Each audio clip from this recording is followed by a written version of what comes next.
A wand can be a ticking time bomb, especially when core and wood clash. Some wands obey, others explode in your palm. And sometimes it's not the wizard that chooses the wand, but the wand that seals the wizard's fate. Deep inside every wand is a bias, magic hardwired to act on instinct. Ollivander didn't guess. He measured, he tested, he knew. So today we're breaking open that hidden formula. Which core binds itself to its master? Which wood punishes weakness? Let's tear into the truth and start with the thing that pulses at the center, the core. White River Monster Spine Core. This core doesn't hum, it growls. Used by American wandmaker Violetta Beauvais, White River Monster Spine produces a wand that binds fast, hits hard, and holds a grudge. The creature it's taken from is rare, territorial, and nearly impossible to subdue. So is the wand. Spells from this core come out fast and forceful. There's no hesitation, no restraint. Defensive magic, in particular, becomes a weapon, blunt, decisive, and instinctive. The wand doesn't protect, it retaliates. It's loyal, but not blindly. The bond must be earned, through conviction, not charm. Wield it with clarity, and it will strike before you speak. Wield it with doubt, and it won't strike at all. Rougarou Hair Core. Dark, unstable, and bred for violence. Rougarou hair comes from a shape-shifting beast native to Louisiana. Half man, half monster, all fury. The wand it powers reflects that nature. Volatile, aggressive, nearly impossible to reason with. Magic cast from this core is laced with raw force. Even minor spells carry weight. In the right hands, it's a duelist's dream. In the wrong ones, it's a curse waiting to happen. Wandmakers describe it as unpredictable. Others call it cursed. But there's no question. It favors those who act without hesitation. Rage becomes power. Caution becomes weakness. And once it tastes adrenaline, it remembers. Kneazle Whiskers Core. A fringe core. Rare. Distrustful. Kneazles are half cat, half magical sentry. Their whiskers, when used in wand making, produce an instrument that reads more than magic. It reads intent. These wands not only resist dark magic, they resist dishonesty. Even simple charms falter if the caster's words don't match their will. Some wand makers refuse to work with it. Too stubborn, too sensitive, too aware. But in the hands of someone honest, or someone too clever to be caught, the wand sharpens like a blade. Subtle magic, protective enchantments, truth detection, not showy, just precise, and utterly unforgiving. Dittany Stalk Core. Healing in wand form. But don't mistake that for weakness. Dittany is one of the most powerful magical plants in existence, capable of mending flesh, knitting wounds, and stopping bleeding in seconds. As a wand core, it carries that same restorative force. But it doesn't work on demand, it works on intent. Wands with Dittany Stalk are rare and stubborn. They won't channel destruction unless there's a purpose. Defensive magic, healing, warding, these come easily. But dark curses or violent force, the wand resists. Sometimes subtly, sometimes not. This core isn't peaceful. It's protective, and it never forgets what it was grown for. Basilisk Horn Core. This is not just rare, it's forbidden. Basilisks are bred for killing. Their very presence is toxic to life. And yet, in the hands of a wand maker willing to take the risk, their horn produces a wand of terrifying clarity. Basilisk horn wands don't hiss. They strike. Fast, silent, final. They bond quickly but shallowly. Most wand makers describe them as obedient, not loyal, as if the core is calculating, not feeling. Magic cast through a basilisk horn is smooth and cold. It doesn't falter, it doesn't blink, and it absolutely does not forgive. Coral Core. Born from the sea, buried in wandlore. Coral, specifically from deep magical reefs, produces a wand that responds to emotion as much as intention. It's ancient, porous, and highly reactive to the energy around it. This core favors witches and wizards with empathy, not sentimentality, but attunement. It picks up on mood, tension, even atmosphere. It excels in enchantment and charm work, especially spells tied to environment and protection. But the wand is sensitive. Push it too far, and it shuts down. Cast with callousness, and the magic withers. Coral remembers kindness, and rejects anything else. Shell Core. Not from any shell, only from magical sea dwellers, deep-dwelling mollusks imbued with arcane resilience. Shell cores are hardened by pressure. So are their owners. These wands are naturally defensive. Shielding charms, environmental barriers, and protective enchantments flow cleanly. But they don't stop at defense. They adapt. Recast the same spell in a new context, and the wand adjusts. Shape, timing, impact. It doesn't favor aggression, but it can survive it. These wands grow stronger with exposure. The more pressure they face, the more power they draw. Just don't let them go brittle. They remember fractures. Fairy Wing Core. Delicate, misunderstood, misused. Fairy Wing cores are often dismissed as decorative, used in toy wands, novelty items, cheap knockoffs. But true Fairy Wing, properly sourced and bound, is anything but weak. It's precise and dangerously efficient. These wands specialize in fine detail magic, illusions, light manipulation, charm work that requires finesse. They reward focus, patience, and an obsessive attention to detail. But they're fragile, not physically, magically. Miscast a spell and the wand won't snap. It'll scatter. Best wielded by artists, not warriors. But don't underestimate the damage an artist can do. Curupira Hair Core. Wild, rebellious, unpredictable. The Curupira is a jungle spirit, small, fiery, and vengeful. Its hair carries that same chaos. Wands with this core are loud, both in spellcasting and in attitude. Noisy flares, unfiltered power, a refusal to be silenced. They favor rule breakers, not troublemakers, disruptors, people who turn a system on its head and walk away with a grin. These wands are excellent at jinxes, curses, and movement magic. But they don't always wait for commands. Cast a spell with cruelty, and the wand may fire it in reverse. Cast it with clarity, and it may fire twice. Snakewood. This wand doesn't whisper. It watches. Native to rare toxic groves in South America, snakewood is difficult to harvest and even harder to master.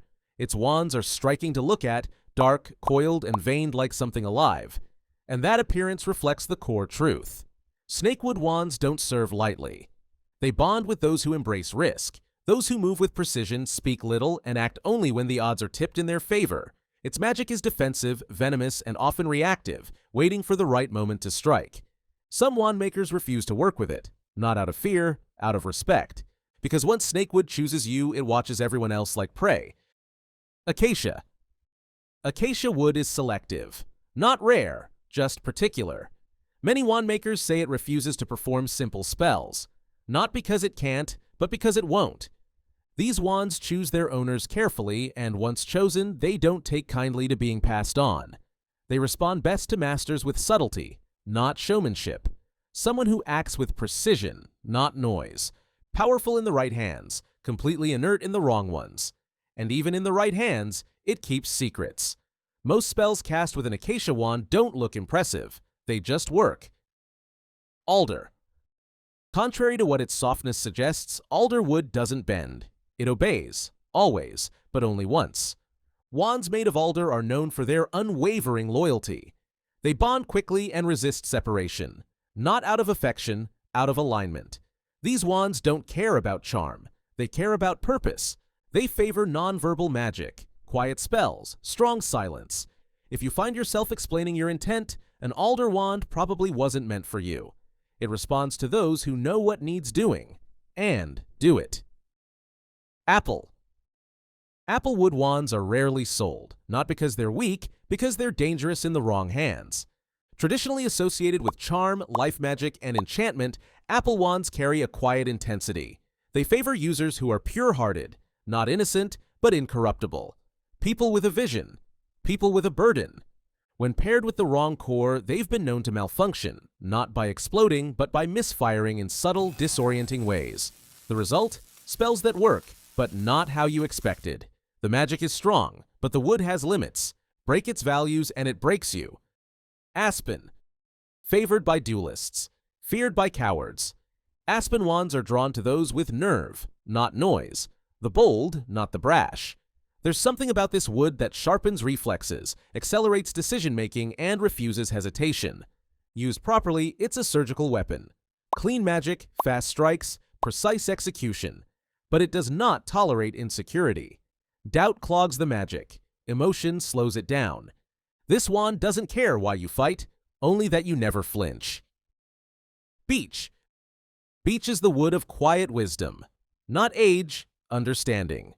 These wands perform best in the hands of those who think before they act and listen before they speak. Not book smart, insightful, open to learning but unwilling to settle for easy truths. Beach wands are not powerful by default. They grow in strength as their owner does, which means if you're arrogant, short-sighted, or inflexible, it stays asleep. But in the hands of someone evolving, someone who questions, reflects, and adapts, it becomes something else entirely. A mirror sharpened into a blade. Black walnut. Black walnut demands honesty. To others, to magic, and most importantly, to yourself. This wood is intensely attuned to its master's internal state. It performs best with those who understand their own complexity.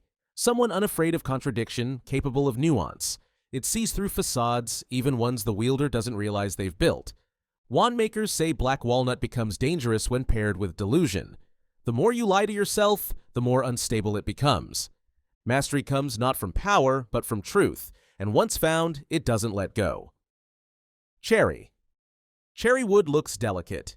It isn't. Its wands are lethal, refined, elegant, and shockingly powerful, especially in the hands of those who keep their ambition quiet. This wood doesn't seek attention, it seeks control.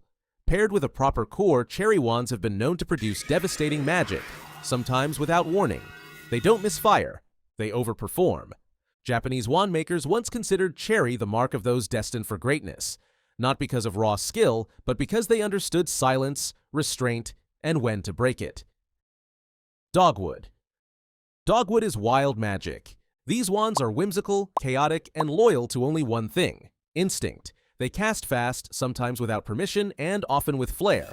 Expect sparks, flares, the occasional unintended side effect. But there's precision beneath the chaos. Dogwood wands love cleverness. They reward creativity, improvisation, and wit in the heat of the moment. They're erratic in calm hands, unstoppable in quick ones. Try to tame it, and it resists. Trust it, and it dances. Ebony. Ebony is uncompromising. These wands are drawn to those with conviction, people who don't ask permission, who stand alone without fear. They resist groupthink. They reject indecision. Ebony wands are powerful in combative magic and transfiguration, but their real strength lies in identity. Once bonded, they're nearly impossible to master by anyone else. Used by leaders, rebels, and the dangerously self-assured, ebony doesn't bend. It either breaks its opponent or outlasts them. Sycamore.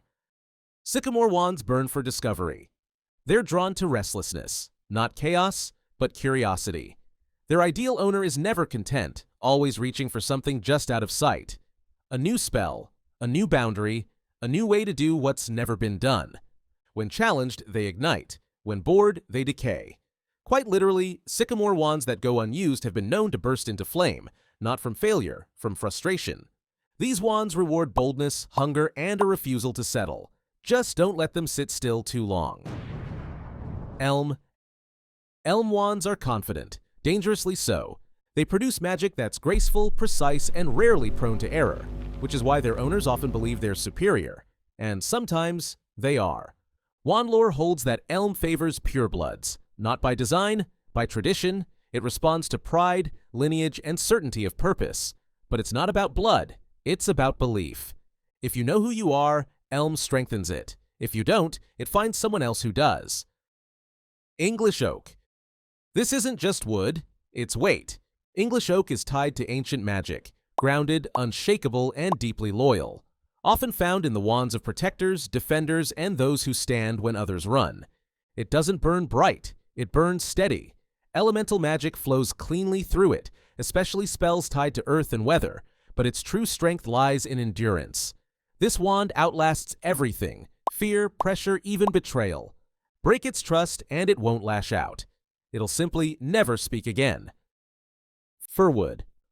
Firwood is built for resilience. It's known for performing exceptionally under pressure, in war, in crisis, in moments where failure isn't an option.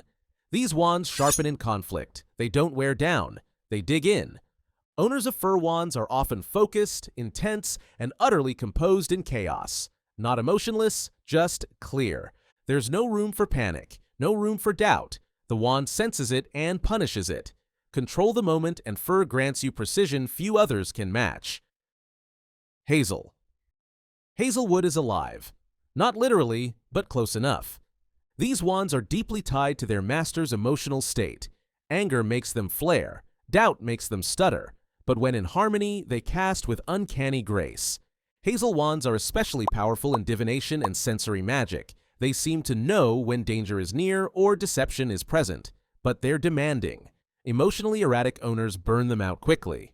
If you can maintain balance, Hazel becomes a conduit. If not, it becomes a warning sign. Bright, brilliant, and unstable. Hornbeam. Hornbeam is obsession distilled. Wands made of this wood adapt fast, not just to a user's personality, but to their purpose. And once they've locked onto that purpose, they do not deviate. These wands are intensely loyal, almost to a fault. They favor those with a singular drive, a fixed vision, a truth so clear that it burns through doubt.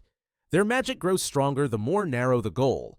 But if that purpose shifts, if the owner loses focus or questions their path, the wand resists, not out of disloyalty, out of confusion. Larch. Larchwood rewards courage, but not the loud kind. These wands bond with users who face uncertainty with quiet resolve.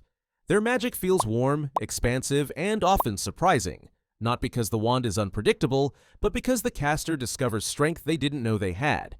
Wand makers say Larch creates wands that perform above expectation, not because of raw power, but because they draw out hidden potential. These wands rarely boast, they just work, until they're tested, then they shine. Laurel. Laurel is proud, and it doesn't hide it. These wands are known for their refusal to perform dishonorable magic. Lie with it, and it locks. Cheat with it, and it snaps. But when wielded by someone with integrity, or ambition cloaked in discipline, its magic rings loud and clear. Laurel doesn't tolerate laziness, it doesn't tolerate cowardice, and it certainly doesn't tolerate second place. It rewards glory, but only if it's earned. Maple. Maplewood is for movement, not just literal, magical. These wands thrive in the hands of explorers, innovators, and those who chase challenge for its own sake. They burn through repetition, grow restless with hesitation, and surge when asked to break new ground. They're showy, not out of vanity, but enthusiasm. Maple doesn't want to sit still, and neither does its owner. It bonds best with witches and wizards who aren't satisfied, with their skill, their knowledge, or the world around them. Pear. Gentle, pure, unshakable. Pear wood is among the rarest, not because it's hard to find, but because it only chooses witches and wizards with exceptional character. Not power, not cleverness, character. These wands are known for their warmth in casting and their resistance to dark magic. Even under duress, they hold the line. And they're notoriously difficult to rehome.